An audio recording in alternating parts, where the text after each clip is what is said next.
So let's talk about what you got coming up hunting wise. I was shocked. I was like just making small talk, standing at the stake, waiting for Scott to shoot. I'm like, so you got any hunts coming up? And you're like, yeah, I'm gonna go hunt African lions in Africa, spot and stock. And I was like, okay, that's not what I was fucking expecting. But thanks for making me feel like less of a man. But no, that's fucking incredible. How do you even? How's that come about? Yeah, how does that even? That's a pretty, not only on the price point, right? Because it's very expensive animal, I would imagine, right? At that point to go. Yeah. To go. Well, my husband and I hunted in Africa together a few years ago, and then I came up with the idea that I wanted to do a Cape buffalo hunt because I'm an adrenaline junkie. I like flirting with death. So I was like, how many women have shot a Cape buffalo with a bow, spot and stock, had it on film, not shot with a rifle? Like, who has checked these boxes? And from what my research showed, only one, it was Joella Bates. Joella Bates is the only woman that has done the Big Five with a bow, from what I know. That may have changed since then. So I was like, I want to do that. So that was my hunt 2 years ago, and that's also a very dangerous hunt. It was very exciting. We got charged multiple times. I was successful in doing what I wanted to do. I put it down with one arrow. Didn't have. Can we talk about that before we even dive into the line? Yeah. Because that is another huge, crazy. It was. And I also love challenges. That's another thing. I'm an adrenaline junkie, but I also love a good challenge. And I had to train for like a year to get up to poundage of what I needed to be at. Because I don't know what I ended at, 70, 75 pounds. So I normally shoot 60, 65 pounds. So I worked out really hard for a year. I spent a bunch of time doing my arrow setup because you have to have a really heavy 750 grain arrow, I think is what I ended up with. And then... How big are those bulls? I mean, they got to be like 2,000 pounds. Like bigger than a bison, right? Oh, yeah. And they're really big when you get on the ground. They're 40 yards in front of you. Holy shit. Because we needed to get like 25 yards was our goal for penetration purposes. Really? And we would get there and I'd be like, okay, we're 25 yards. And my guide would be like, no, we're like 40. But you know how it is when they're so big, they look so close. How big is the thoracic or the vitals on those things? Is it big? I mean, like you've got. So it's like a moose. Yeah. I mean, yeah, it's not going to be hard to make the shot as long as you can keep your shit together and you're not freaking out. Because, like I said, this thing had mock charged us 3 times. And then my lovely PH, who I'm really close with, was like, well, they only do this a few times. And then they come they give you your warnings. And then they're going to come all the way to us. So you need to fucking get this done pretty much. Like, we can't screw around anymore. And I was like, wow. Yeah, no pressure. Okay. Is that PH stand for professional hunter? Yeah, that's what they call them over guides, there is right? a PH. Yeah.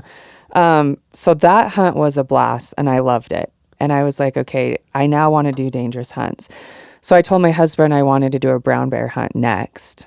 And he went and got a life insurance policy on me. So I actually have 2 life insurance policies on me. It's not funny, but like... Because of these hunts, though, because he's like, if you're going to start doing this shit, and we went to our financial advisor. Did you tell the insurance agent? Well, that's the thing. Is so I asked my insurance agent, I was like, do I need to take down my social media? Like, are they going to start really looking into me? And he's like, no, I wouldn't worry about it.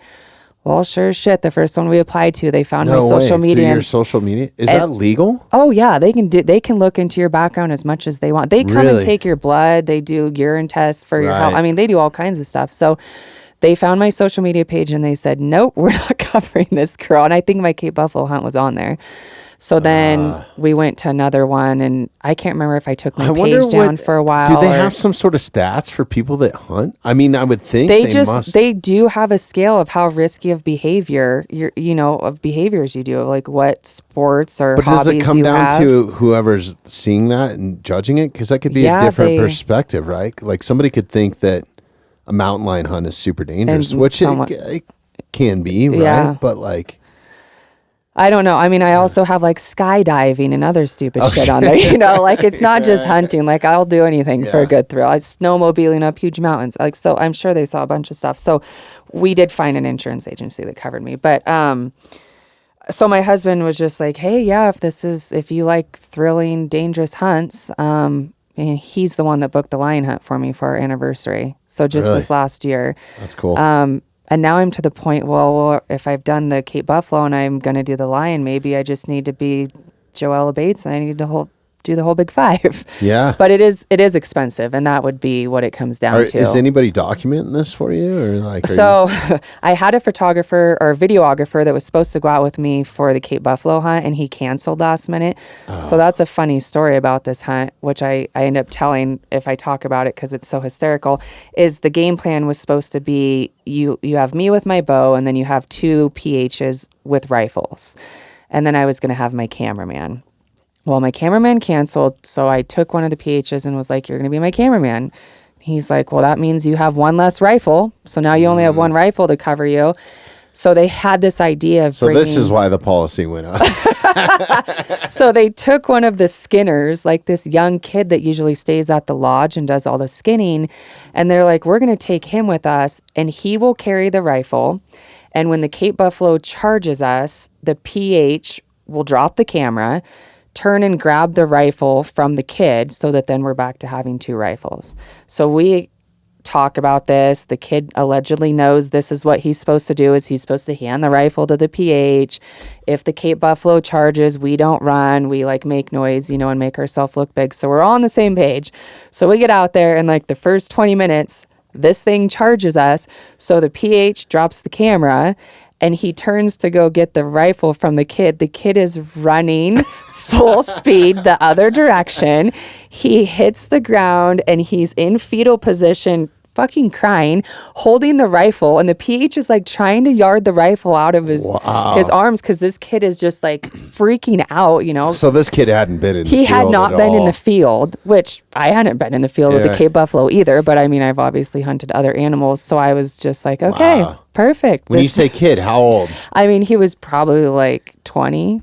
He's a kid to me. I mean, he was young and, like you said, never been in the field, and it's fucking scary because there's no trees to climb, there's no cover, and you have a 2,000-pound animal coming at you, and he probably thought I just need to outrun the last person to survive. Well, kind of. He also had the rifle, so he wasn't thinking it through very clearly. Shit. So it sucked because this thing charges so many times, and none of it is really on film. Like the first couple seconds is, but then the camera drops because he's going to get the rifle from the kids. So with this hunt, I don't know who's going to film it. I've asked my husband if he wants to, but I also would like him to have a rifle, because here's the other thing that he's not a fan of, and neither is my Peach, is I tell them I don't want these animals shot with a rifle. Like, I realize it's going to be charging us and you want to shoot it, but do not shoot it until it's like at my feet. Like, until this thing is 1 second away from killing me, please do not shoot it. So they're like, yeah, well, we don't know what we're going to listen to on that. But my husband obviously has had a lot of training in shooting under high stressful situations. Yeah. And I've seen enough videos online where people get attacked by a lion or a bear or whatever, and they end up getting shot by their friend because their friend's trying to shoot the animal that's on top of them, and they that's so a misconception that's a when it comes to guns, especially in a home.